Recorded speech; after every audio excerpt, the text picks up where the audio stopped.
नमस्कार दोस्तों, VK knowledge electrical में आप सभी का स्वागत है।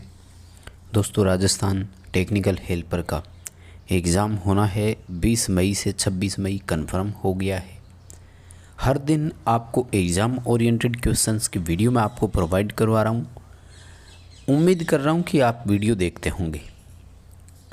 यदि अभी जुड़े हमारे साथ तो लेटेस्ट सभी वीडियो को ज़रूर देखिएगा। वीडियो लाइक कीजिए, अपने दोस्तों को फॉरवर्ड ज़रूर कीजिएगा। चैनल पर से पहली बार आए हो तो चैनल सब्सक्राइब ज़रूर करना। इस वीडियो के डिस्क्रिप्शन में लिंक दिया हुआ है, हमारा ऐप डाउनलोड ज़रूर कीजिएगा। ऐप में फ्री प्रैक्टिस टेस्ट भी उपलब्ध है, paid course test series available है, आप उसे ले सकते हैं। आइए दोस्तों, आज के क्वेश्चन से शुरू करते हैं। नंबर 1 क्वेश्चन आपके स्क्रीन पर है। परमियंस किसके एनालॉग होते हैं?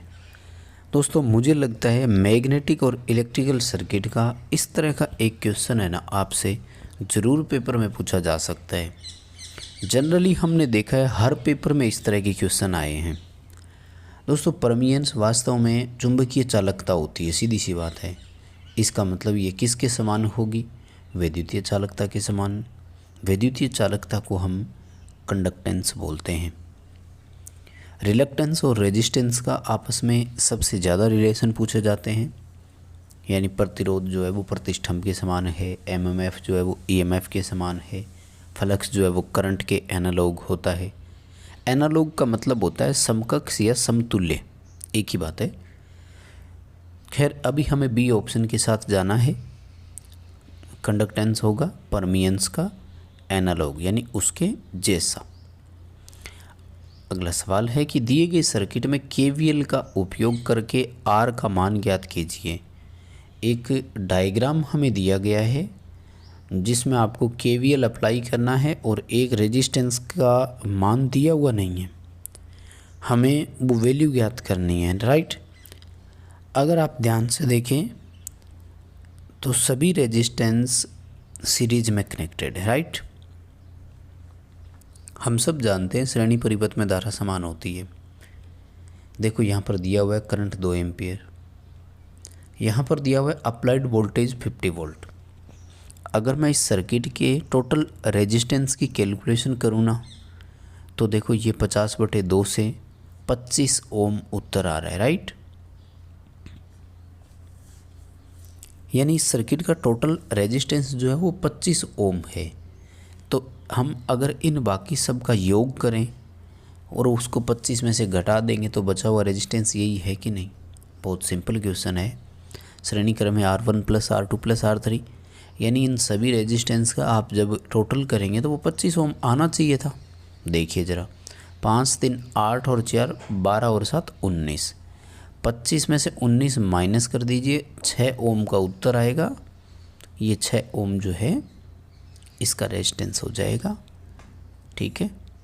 ए ऑप्शन में अभी फ़िलहाल आपको यहाँ पर शो हो रहा है, कर दीजिए, कोई दिक्कत नहीं होगी। अच्छा क्वेश्चन है, पेपर में आ भी सकता है।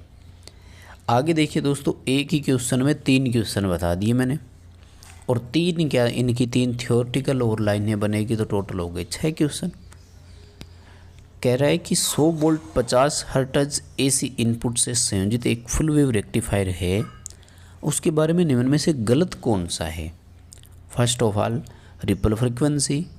तो देखो, रिपल फ्रीक्वेंसी इनपुट फ्रीक्वेंसी की 2 गुनी होती है फुल वेव में। जब इनपुट 50 हर्ट्ज है तो आउटपुट 100 हर्ट्ज होगा कि नहीं?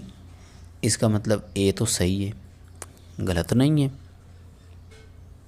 बी कह रहा है आउटपुट VDC 90 वोल्ट। दोस्तों, फुल वेव रेक्टिफायर में आउटपुट VDC ज्ञात करने के लिए फॉर्मूला है RMS मान इंटू 0.90। 100 को जब 0.90 से गुणा करते हैं तो 90 वोल्ट DC आएगा। बी ऑप्शन भी मुझे सही लग रहा है। सी कह रहा है डायोड की PIV रेटिंग 300 वोल्ट होगी। PIV का पूरा नाम होता है पीक इन्वर्स वोल्टेज, यानी वह मैक्सिमम वोल्टेज जिसे एक डायोड रिवर्स बायस में सहन कर जाता हूँ। तो ये जो फुल वेव रेक्टिफायर होता है, जिसमें ना दिया हो तो सेंटर टेप ही मानना है, तो इसमें सेकेंडरी की पीक वोल्टेज के 2 गुने के बराबर होता है, राइट। अब देखो 100 वोल्ट जो है ना, ये तो हमेशा आरएमएस मान होता है। इसका जब आप पीक निकालते हैं तो 1.414 से गुणा करोगे, शिखर मान बराबर 1.414 इंटू आरएमएस, तो ये आ जाएगा आपका 141.4। अब इस पीक का दोगुना आप करते हैं तो लगभग आता है 282.8 वोल्ट, यानी लगभग डायोड जो है वो 300 वोल्ट रेटिंग का होना चाहिए। ये भी स्टेटमेंट सही है। सो हमें डी ऑप्शन के साथ जाना है कि इनमें से कोई भी स्टेटमेंट जो है वो गलत नहीं है। कुल मिलाकर फुल वेव रेक्टिफायर के बारे में ये 3 बातें याद रखो कि रिपल फ्रिक्वेंसी इनपुट की दोगुनी होती है, आउटपुट VDC के लिए 0.90 इंटू VRMS होता है, डायोड की PIV रेटिंग सेकेंडरी के शिखर मान के दोगुने के बराबर होती है। दोस्तों मान लीजिए यहीं पर अगर फुल वेव ब्रिज रेक्टिफायर होता ना तो ये PIV रेटिंग वाला गलत हो जाता है, क्योंकि फुल वेव ब्रिज रेक्टिफायर में जो PIV है वो केवल सेकेंडरी के पीक वोल्टेज के बराबर होनी चाहिए थी, 150 वोल्ट तक सीमित था। अगर यहाँ पर हाफ वेव रेक्टिफायर के क्वेश्चन होते तो उसमें रिपल फ्रिक्वेंसी बराबर होती है VDC 0.45 और PIV रेटिंग शिखर मान के बराबर होती है। दोस्तों इन रेक्टिफायर्स की टेबल बनती है जिसमें प्रत्येक में 10-10 फैक्टर होते हैं। आप ज़रूर सबको याद रखिएगा, बहुत इंपॉर्टेंट क्वेश्चन है। नेक्स्ट अपना क्वेश्चन पूछा जा रहा है कि एक हेनरी चौक है, 220 वोल्ट 50 हर्ट्ज से जब ये कनेक्ट हो तो इसकी करंट ज्ञात कीजिए। दोस्तों चौक से प्रवाहित धारा यानी IL आपको ज्ञात करना है। फॉर्मूला रहेगा V/XL का। XL दिया हुआ नहीं है, सबसे पहले कैलकुलेट करेंगे और XL के लिए फॉर्मूला 2πfL होता है। 2πfL पर आधारित एक न्यूमेरिकल आपको ज़रूर देखने को मिल सकता है, इसलिए इस फॉर्मूले को आप अच्छे से ज़रूर पढ़ करके जाएं। देखो 2 इंटू पाई का मान 3.14 रखेंगे, फ्रीक्वेंसी 50 हर्ट्ज और इंडक्टेंस 1 हेनरी दिया हुआ है। जब आप कैलकुलेट कर रहे हैं तो इसका मान 314 ओम आ रहा है ना। ठीक है, कैलकुलेशन करके मिलान ज़रूर कर लेना दोस्तों। 220 में 314 का आपको भाग देना है 220/314। जब इसका आप भाग देते हैं तो उत्तर 700 मिली एम्पियर बन रहा है मेरी कैलकुलेशन के हिसाब से। आप कैलकुलेशन करना, इतना ही उत्तर आ रहा है क्या या नहीं आ रहा है तो एक बार कमेंट करके ज़रूर बता देना। दोस्तों यार बहुत मेहनत से चीज़ें तैयार होती है, प्लीज़ वीडियो को लाइक किया कीजिए, हो सके तो अपने दोस्तों को फॉरवर्ड कर दिया करो, कम से कम किसी 2 व्हाट्सएप ग्रुप में इसको डाल दिया करो ताकि दोस्तों तक कंटेंट पहुंच सके। और हाँ, ऐप डाउनलोड ज़रूर करना, ऐप में अब फुल टेस्ट होंगे एग्ज़ाम तक। चलिए अगला सवाल, अपने चुंबकत्व को बनाए रखने की एक पदार्थ की जो क्षमता होती है उसे क्या कहा जाता है। ये काफ़ी अच्छा क्वेश्चन है दोस्तों, पेपर में आ सकता है क्योंकि इसके काफ़ी और क्वेश्चन भी बनते हैं। जैसे मैं आपको बताऊं, इसमें आंसर देखिए पहले तो कि जो अवशिष्ट चुंबकत्व को बनाए रखने के गुण जो होता है उसे धारणशीलता बोलते हैं, इंग्लिश में इसको रेटेंटिविटी कहा जाता है। सबसे पहले तो ये काम कहाँ आता है, परमानेंट मैग्नेट बनाने के लिए। जब भी हमें स्थायी चुंबक बनाना हो ऐसे मटेरियल का चयन करेंगे जिसमें अवशिष्ट चुंबकत्व अधिक रहता हो, यानी जिसकी रेटेंटिविटी हाई हो। उच्च धारणशीलता वाले पदार्थ को हम स्थायी चुंबक के लिए प्राथमिकता देंगे। दूसरा, जो स्ट्रेसिस मोटर होती है उसका रोटर भी हाई रेटेंटिविटी धारण क्षमता वाला ही बनता है, उसके वहाँ भी सबसे ज़्यादा इसी का उपयोग होता है। नेक्स्ट क्वेश्चन, 2 kVA का ट्रांसफार्मर है, आयरन लॉस 150 और कॉपर लॉस 250 वाट है। जब ट्रांसफार्मर की एफिशिएंसी मैक्सिमम होगी तब कुल हानि कितनी होगी, ये क्वेश्चन पूछा है। अब देखिए माय डियर, यहाँ से कई सारे क्वेश्चन बनते हैं, मैं आपको एक एक करके सारे क्वेश्चन बताता हूँ। First of all number 1 question हमारा ये है कि ट्रांसफार्मर की दक्षता अधिकतम होती कब है। तो हम सब जानते हैं ट्रांसफार्मर की एफिशिएंसी मैक्सिमम तब होती है जब आयरन लॉस कॉपर लॉस के बराबर हो। लोहे हानि तांबा हानि अगर बराबर होगी तो मैक्सिमम एफिशिएंट होगा ट्रांसफार्मर, ठीक बात है। अब देखिए हम सब जानते हैं कि लोहे हानि जो होती है ट्रांसफार्मर वो नियत है, वो किसी भार पर नहीं बदलेगी। इसका मतलब लोहे हानि 150 ही रहेगी और कॉपर लॉस को भी घट करके कितना आना पड़ेगा, 150 वाट, क्योंकि दक्षता तो तभी अधिकतम हो सकती है ना जब दोनों हानियाँ बराबर हो, यानी या तो दोनों 150 हो या फिर दोनों 250 हो। हम सब जानते हैं कि लोहे हानि परिवर्तित होती नहीं है, यानी वो बढ़ करके 250 हो नहीं सकती। हाँ, कॉपर हानि वेरिएबल लॉस की कैटेगरी में आती है, ये परिवर्तित हानि की श्रेणी में है। ये घट करके 150 ज़रूर आ सकती है किसी न किसी भार पर, क्योंकि ये भार के आधार पर घटती है। तो जब ये घटती हुई 150 आएगी, दोनों हानियाँ बराबर होगी और ट्रांसफार्मर मैक्सिमम एफिशिएंट होगा। तो टोटल हानि कितनी हो गई, 150 + 150, 300 वाट टोटल हानि हो जाएगी। ठीक है, वैसे देखो 500 वाट का ऑप्शन ही नहीं दिया, थ्योरेटिकल तो संभव वो भी हो ही सकता था ना भैया, तो 500 वाट हो, दोनों 250 हो जाएं, या फिर 300 वाट का ऑप्शन हो, राइट। और भार के आधार पर हानियाँ कैसे बदलती है दोस्तों, इस पर भी मैंने एक बड़ा क्वेश्चन आपको पहले से दिया हुआ है, उसे ज़रूर आप देखिएगा क्योंकि इम्पोर्टेंट है, ट्रांसफार्मर लॉसेज के बारे में आ ही सकता है। सर्किट ब्रेकर के बारे में गलत स्टेटमेंट की पहचान करनी है। देखो, सर्किट ब्रेकर शॉर्ट सर्किट से रक्षा करते हैं, नो डाउट, कोई प्रॉब्लम नहीं है, शॉर्ट सर्किट से बचाते हैं। पावर ओवरलोड से भी रक्षा करते हैं, पावर यानी सर्ज मान लो हो जाता है, क्षणिक इफेक्ट अगर आ जाता है तो हमें बचाएगा। इसे केवल एक बार उपयोग किया जा सकता है, ये गलत हो गया दोस्तों। ऑन ऑफ के रूप में भी यूज कर सकते हैं, ये भी सही स्टेटमेंट है ना।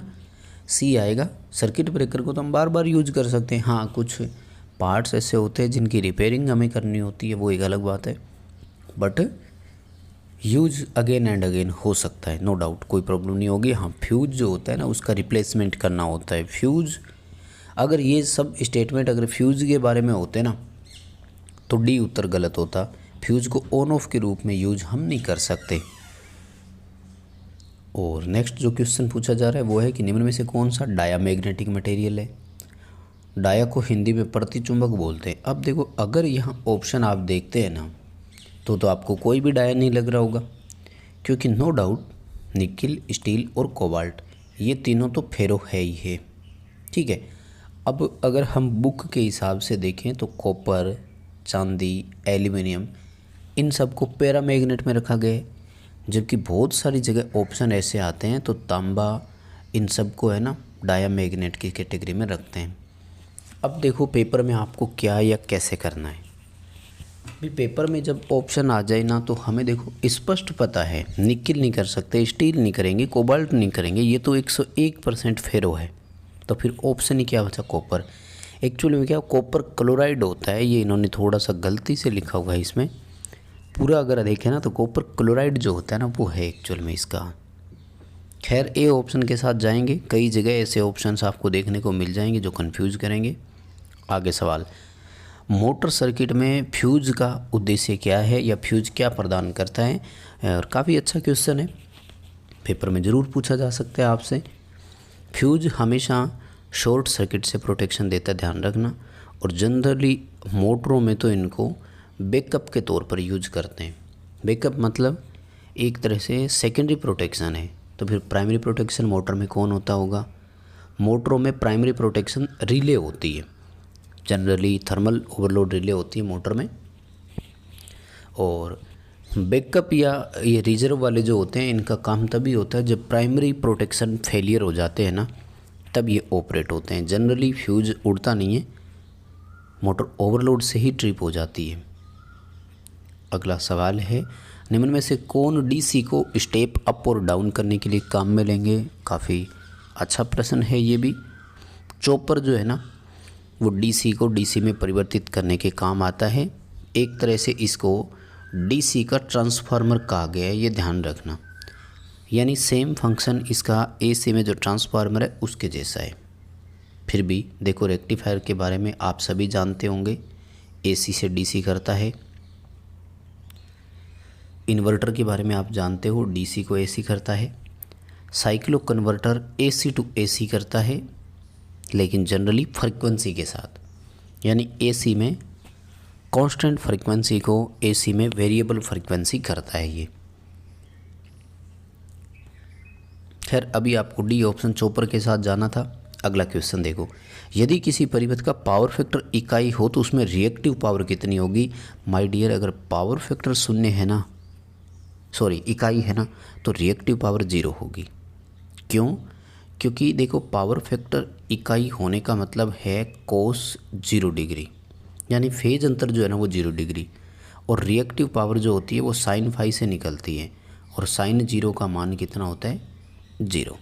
एक्चुअल में क्या एसी सर्किट में 3 शक्तियाँ होती है। सबसे पहले मैं बात करूं तो आभासी शक्ति, ये काफ़ी इम्पोर्टेंट चैप्टर है। आप शक्तियों वाले टॉपिक को अच्छे से पढ़ करके जाएं तो आई थिंक ज़्यादा सही रहेगा। और इसके लिए फॉर्मूला होता है P बराबर VI, ठीक है। वोल्ट एम्पियर इसकी इकाई होती है। VA बड़ी इकाई हो तो KVA या MVA हो सकती है, जैसे अल्टरनेटर और ट्रांसफार्मर की रेटिंग KVA में, जबकि फ्यूज और सर्किट ब्रेकर की रप्चरिंग कैपेसिटी MVA में। तो ये तो है आभासी शक्ति। उसके बाद में आता है वास्तविक शक्ति, ठीक है। तो वास्तविक शक्ति के लिए जो फॉर्मूला रहता है वो है VI sine phi, sorry VI cos phi, जिसकी इकाई वाट, किलोवाट या मेगावाट होती है। और कोस फाई देखो यहाँ पर जब पावर फैक्टर इकाई है ना, तो फिर ऐसी परिस्थिति में KVA और किलोवाट दोनों बराबर होते हैं, तो फिर kVAR का मान जो है वो क्या हो गया 0। क्यों हो गया? क्योंकि तीसरी जो शक्ति है वो प्रतिघाती शक्ति है और इसका मान VI साइन फाई होता है, ठीक है। तो V इंटू आई इंटू 0 करोगे तो मान कितना आएगा 0 ही आएगा। वैसे भी इन तीनों शक्तियों में आपस में क्या संबंध है इसे भी आप ज़रूर याद रखना। तो KVA बराबर किलोवाट की स्क्वायर प्लस kVAR की स्क्वायर, और दोनों का अंडर निकाल देते हैं, ठीक है। ऐसे सर्किट में होता है। तो पावर फैक्टर इकाई किस किस सर्किट का होता है? कुल 3 सर्किट ऐसे होते हैं जिनका पावर फैक्टर इकाई होता है, ये भी याद रखना। कौन कौन सा? एसी में हाई रेजिस्टिव या प्योर रेजिस्टिव, शुद्ध प्रतिरोधी सर्किट एसी में हो तो पावर फैक्टर इकाई होता है। एसी में जब अनुनाद यानी रेजोनेंस सर्किट हो तो पावर फैक्टर इकाई होता है, और डीसी सर्किट का पावर फैक्टर इकाई होता है। ऐसे 3 परिपथ है जिनमें प्रतिघाती शक्ति का मान क्या होता है 0 होता है। हाँ, ऐसे सर्किट जिनमें पावर फैक्टर का मान 0 हो तो वहाँ पर वास्तविक शक्ति 0 होती है, ध्यान रखना। और ऐसे 2 परिपथ है, शुद्ध इंडक्टिव सर्किट, शुद्ध कैपेसिटिव सर्किट, क्योंकि उन दोनों में फेज अंतर जो है वो 90-90 डिग्री का होता है। अगला सवाल, केबल में धात्विक कवच का उद्देश्य क्या है? माय डियर, मुझे लगता है केबल के पार्ट्स का एक क्वेश्चन आपको ज़रूर पूछ सकता है। वो मेटालिक सीथ जो होती है ना, ये नमी से बचाव करती है, या तो शीशे की होती है या फिर शीशे का कोई एलॉय होता है, यानी मिश्र धातु होती है। यांत्रिक चोट से बचाव के लिए आर्मर्ड होता है, और एक इसके अलावा वो बेडिंग आती है, तो वो इस मेटालिक कवच की सिक्योरिटी के लिए, प्रोटेक्शन के लिए होती है। अगला सवाल है, स्लिप-रिंग इंडक्शन मोटर के स्टेटर में 6 पोल है, तो इसका रोटर किस पोल के लिए वाउंड होगा? मैंने कई बार बताया है, स्लिप-रिंग मोटर का रोटर वाउंड होता है। इंडक्शन मोटरों में रोटर और स्टेटर में हमेशा समान पोल होते हैं, यानी स्टेटर में 6 पोल है तो हमें रोटर को भी 6 पोल के लिए ही वाउंड करना होगा, जबकि केज मोटर में हम वाउंड नहीं करते, उसमें अपने आप ही यानी स्वतः ही पोल का निर्माण वहाँ पर हो जाएगा। अगला सवाल, ड्यूप्लेक्स लेप वाइंडिंग है, समांतर पथों की संख्या पोल की संख्या की कितनी होगी? देखो, समांतर पथ लेप वाइंडिंग में तो याद रखना सीरीज और समांतर, यानी लेप और वेव दोनों में बता रहा हूँ मैं। लेप में क्या होता है कि पोल इंटू प्लेक्स होता है। क्या होता है? पोल इंटू प्लेक्स। अब अगर ड्यूप्लेक्स वाइंडिंग है तो पोल का 2 गुना, ट्रिप्लेक्स है तो 3 गुना, क्वाड्रप्लेक्स है तो 4 गुना होता है, और अगर सिंप्लेक्स है तो फिर पोल के बराबर होता है। वहीं अगर वेव वाइंडिंग होती तो वहाँ पर 2 इंटू प्लेक्स किया जाता है, ठीक है। तो अभी देखो ड्यूप्लेक्स है ना, इसलिए पोल की संख्या की 2 गुनी हो जाएगी। सिंपलेक्स में समान, ट्रिप्लेक्स में 3 गुना हो जाता। खैर अभी हमें बी उत्तर के साथ जाना है। और नेक्स्ट जो क्वेश्चन पूछा गया है वो है नॉन सेलिएंट टाइप के पोल रोटर का उपयोग। दोस्तों अल्टरनेटर में 2 तरह के रोटर होते हैं, हमेशा याद रखो। एक सेलिएंट पोल टाइप और दूसरा स्मूथ सिलेंड्रिकल। स्मूथ सिलेंड्रिकल का ही दूसरा नाम नॉन सेलिएंट पोल रखा गया है और ये हाई स्पीड अल्टरनेटर्स में काम में लेते हैं, जैसे टर्बो अल्टरनेटर जो न्यूक्लियर पावर प्लांट का है और स्टीम अल्टरनेटर जो थर्मल पावर प्लांट का है। स्टीम और टर्बो में जो काम में लेते हैं, हाई स्पीड है, नॉन सेलिएंट, या फिर यूँ कहें कि बेलनाकार रोटर उपयोग में लेते हैं। जनरली इनमें 2 पोल होते हैं और 3000 आरपीएम जो है वो इनकी स्पीड मानी जाती है। तो बस दोस्तों यही थे आज के लिए इम्पोर्टेंट क्वेश्चन। उम्मीद करता हूँ वीडियो पसंद आया होगा। पसंद आया है तो पसंद वाला बटन दबाइए प्लीज़, यानी लाइक कीजिए वीडियो को और कम से कम 2 व्हाट्सएप ग्रुप में इसे शेयर कर दीजिए। आप चैनल से पहली बार जुड़े हैं तो सब्सक्राइब कीजिए, ऐप डाउनलोड ज़रूर कीजिए।